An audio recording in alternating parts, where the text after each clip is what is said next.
Hey everyone, welcome to my new blog. তো কালকে ছিল সানডে, তো আমরা চলে গেছিলাম দিল্লি কালকাজি মন্দিরে। তো আমরা পৌঁছে গেছিলাম কাশ্মীরি গেটে। তারপরে কাশ্মীরি গেটে পৌঁছে খুব খিদা লেগেছিলো, তারপর নিয়ে নিয়েছিলাম মোমো। তারপরে পৌঁছে গেছিলাম আমরা কালকাজি মন্দিরের সামনে, নিয়ে নিয়েছিলাম ডালা।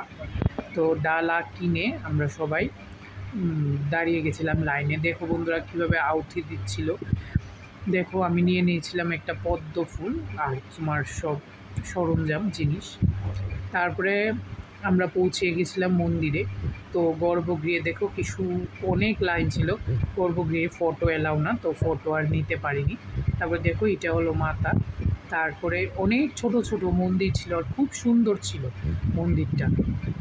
তো আমরা সব নমস্কার করেছিলাম। এখানে দেখো কি সুন্দর একটা ভোলে বাবার মন্দির ছিল, এটার মধ্যে সব তোমার ঘন্টা ছিল, খুবই সুন্দর ছিল মন্দিরটা। দেখো মন্দিরটা উঁচাটা খুব সুন্দর, মানে মন্দিরের যে চূড়াটা খুবই সুন্দর ছিল। তারপরে আমরা বেরিয়ে গেছিলাম, কিছু কেনাকাটা করে নিয়েছিলাম, তারপরে প্রসাদ নিয়েছিলাম।